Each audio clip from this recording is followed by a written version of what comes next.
Okay, it's Gary Lucas. Let's grab this thing over here. It's so nice to be with you today on Thursday, the 21st of January. A significant numerological date, 1/21/21. What does that mean? Reads the same thing backwards and forwards. No, it's another palindromic kind of date, sort of. So I've switched over to the electric mode, as you can see, by popular demand of Lulu, because it's really funny. This is sort of her area, where it used to be where the electric guitar sitting was her little pad, where we would often find her napping. But as the thing functioned so well as a guitar stand, she was usurped from her position, and then she loves to nap on the couch over there, in the very spot Jeff Buckley wrote Grace and Mojo Pin and all these songs with me, 12 songs. And well, anyway, since I took over with the effects, I put them away kind of. I mean, how I worked here for years was this was my workstation. I wrote most of my significant music right here in this spot. And I used to have a little DAT, a Pro DAT machine. That was the only format in those days, really, for excellent home taping quality. I thought it was superior to the 4-track, was it an Ampex? Whatever was out in those days that people loved to use to demo stuff up.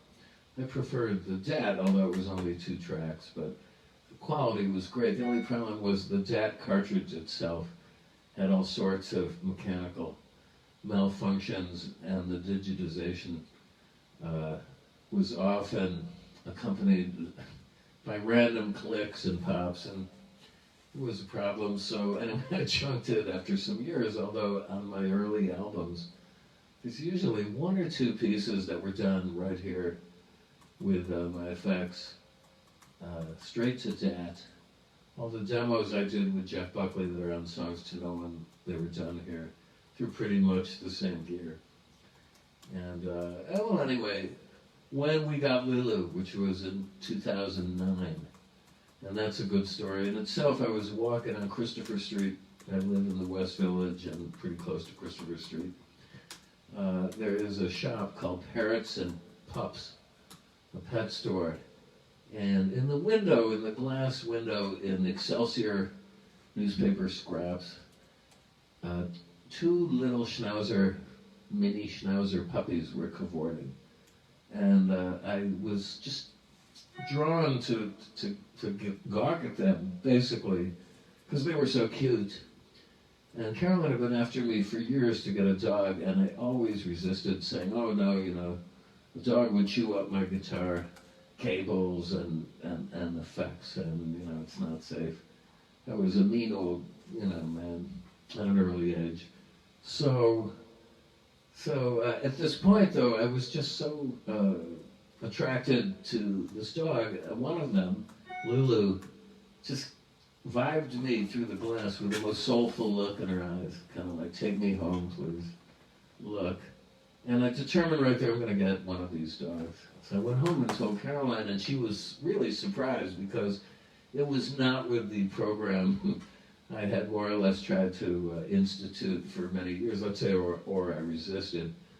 And she was like, really? I can't believe it. So I said, well, you have to go with me tomorrow and let's look at them before they get sold. So we went over there the next day, and the employee I talked to about Lulu brought them both out, and it was a brother and sister, Lulu being the female. And I said, well, you have to choose. And she said, oh, well, it'd be a shame to walk away without both of them. And I said, no, we don't really have the space or the money. I mean, these were pedigreed schnauzer, mini schnauzers, so they were expensive. They were going for, I think, about $1,000 each. So she said, all right, well, I'm going to choose the girl, the female.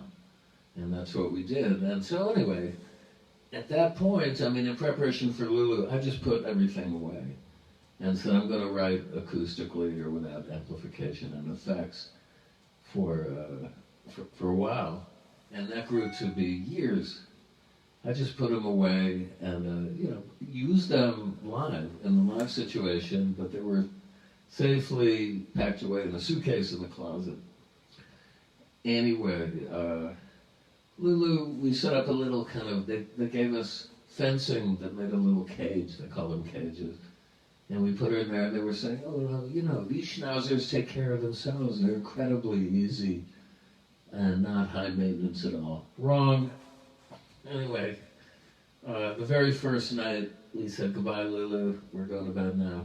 We left her in the cage and she started to howl piteously until such time, a few minutes went by. And I came back and I plucked her out of the cage that she was set up in, and we brought her to sleep with us in the other room on a pillow.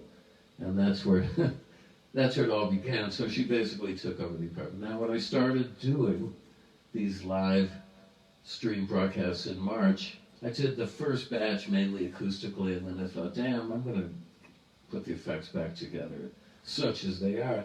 I mean, because what I have before me represents only about half of what I used to go out with.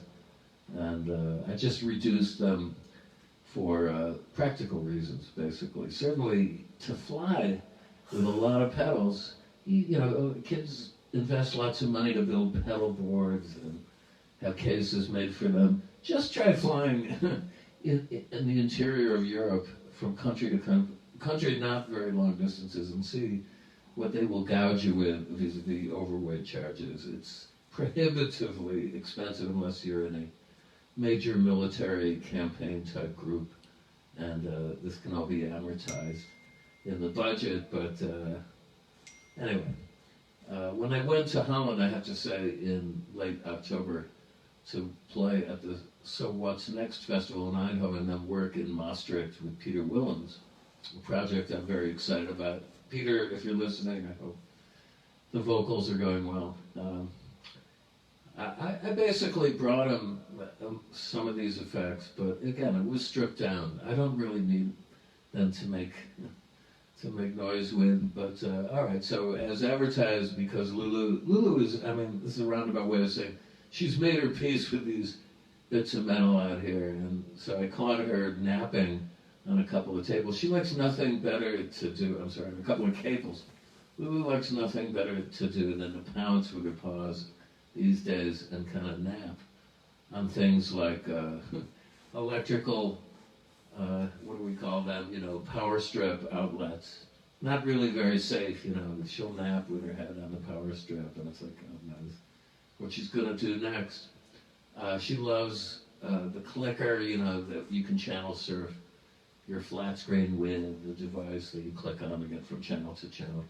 This makes an excellent chin rest for Lulu. And in fact, apparently, schnauzers are really big on propping their heads up when they sleep. I've learned so much about this peculiar breed of dog. Anyway.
my emendation.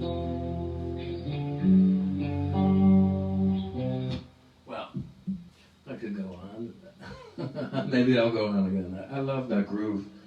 That's Pharoah Sanders who composed that, and it's a whole side of that great Karma album on ABC Impulse from about 1966. It's magnificent, and it's really, it holds up over the years. And in light of the beautiful inauguration ceremony yesterday, isn't that an amazing, transfixing moment? I mean, in history, it was really like the clouds lifted, or this poison cloud particularly, named Trump, dispersed, who'd been choking the planet for 4 years. At least that's how it felt to me. And I was watching it pretty well, attentively. Caroline was really into it. We adored everything about it. It just seemed such an oasis of sanity and tranquility after the madness of a couple of weeks ago. Like it was all blown away. But we must never forget, and I hope the news media continues to remind us of the heinous activity incited by you-know-who and his cohorts, and that they're all eventually tracked down and brought to justice, every one of them. And I myself am still appalled at the House, the count of like 176 representatives who, after the insurrection, went ahead and reaffirm their commitment to the belief that the election was stolen. I mean, and they all knew better. We know they all knew better. So it was just a disgusting, nakedly grab at power, through the collective will of these people. But they couldn't override the sentiments of the day. And anyway, I hope they all get censured because every one of them knew better. My belief. And I don't see how any fair-minded person would say differently. But anyway, I have very close relatives who believe quite the opposite, and I've just given up trying to talk to them about this or reason with them. They definitely drank the Kool-Aid, the Fox News Kool-Aid, and they're down the rabbit hole. And what can you say? I kept switching to Fox News too. I can't stand Tucker Carlson and his sarcastic baiting of people like Joy Reid, and, it's just so divisive, so disgusting. I hope we can all pull together, I mean, I'm an old cynic too, but I was uplifted. I thought that was just transcendental and a beautiful moment yesterday, and I hope that good feeling stays with us and pervades through the Biden administration and beyond, because everything he said I would agree with, and we have to overlook differences, although God knows it's hard. So, let's see.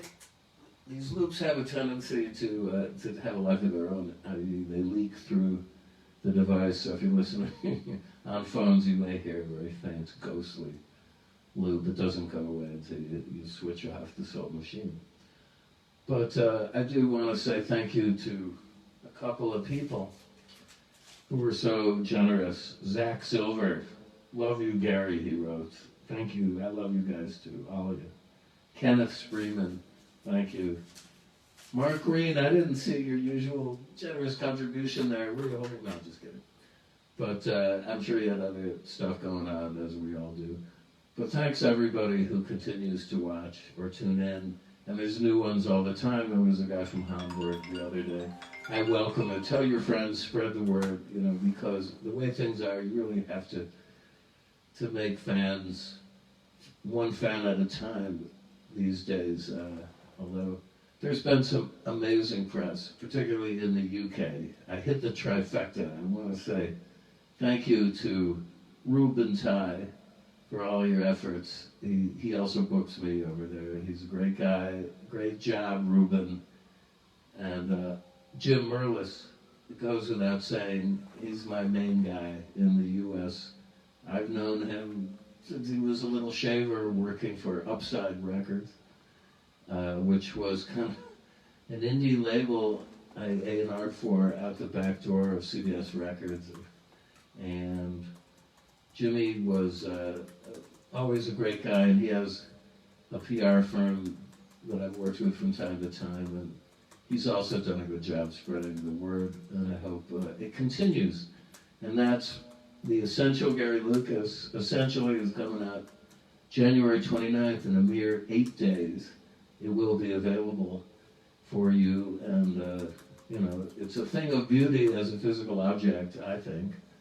And it wasn't constructed with the usual jewel case.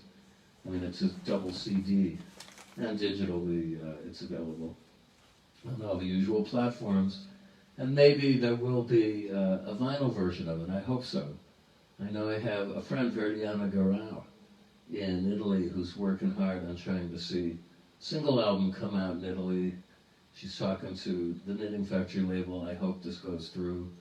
And I'll put something special that isn't on the double album package currently as a bonus track.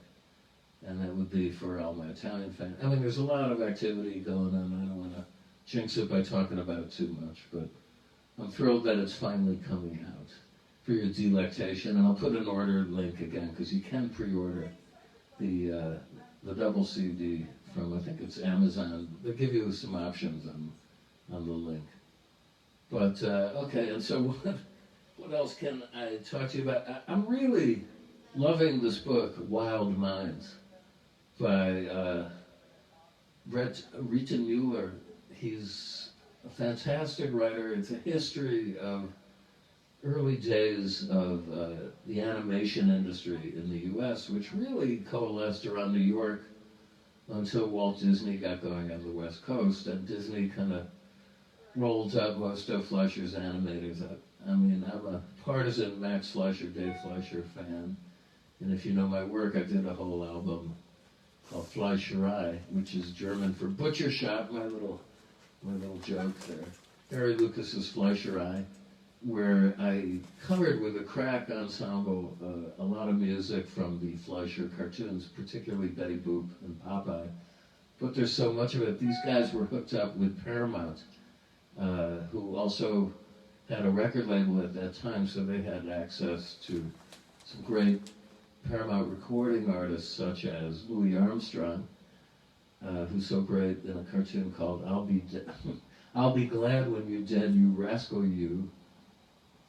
You should Google that one, it's pretty good. And also, of course, Cab Calloway, who stars pretty much as is himself in 2 of them that I can think of, maybe 3.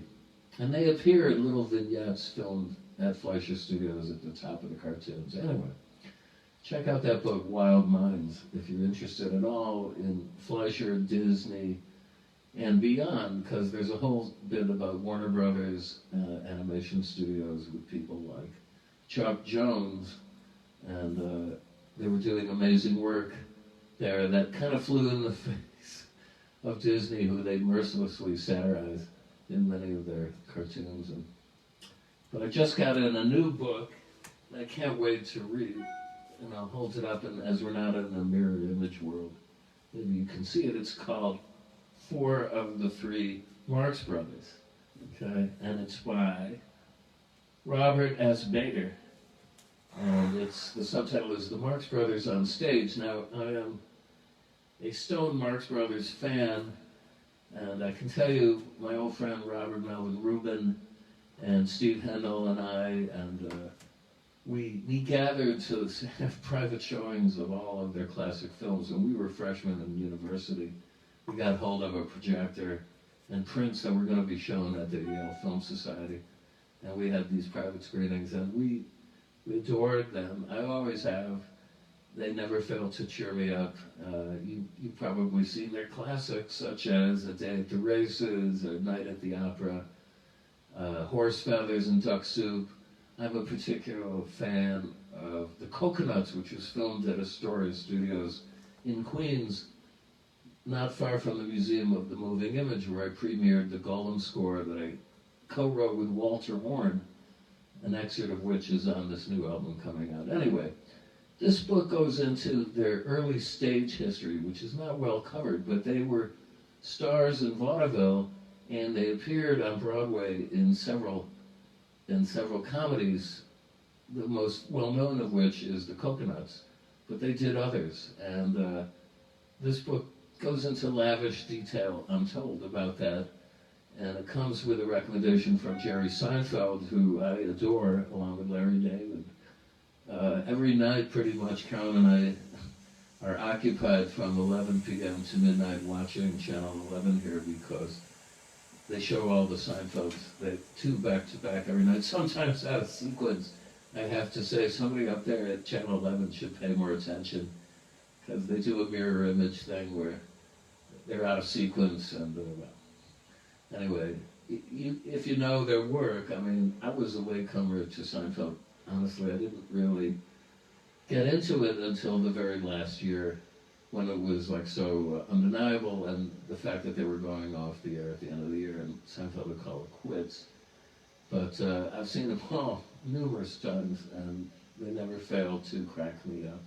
They put me in a good mood, so it's a nice prelude to then reading, which I'll do till, I don't know, sometimes 3 a.m. here during the pandemic.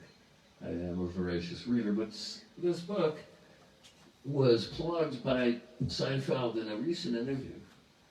And then I went to obtain it through Amazon, and lo and behold, it was out of print. I think so many people were sent to try and order a copy of it, because not many of us are venturing into bookstores, unfortunately, now. So finally, it's been reprinted, because they were out of it for a couple of months, and I just got it. So I can't wait to read it and find out more about that period. And, well, gee, I better play something else here. It was a gab fest today, but I'm in a particularly loquacious mood, so.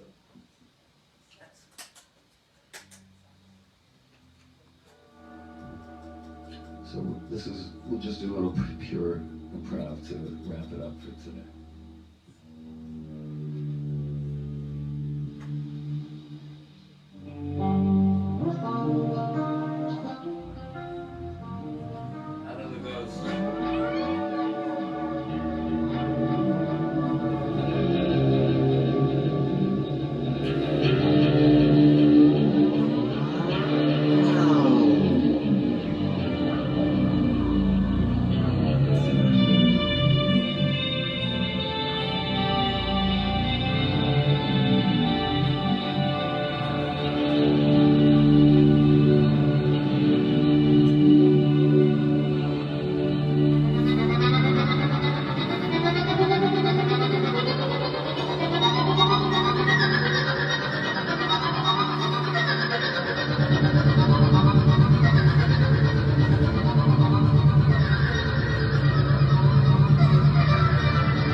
Thanks everybody for tuning in today. I love you, and I'll see you on Saturday, okay?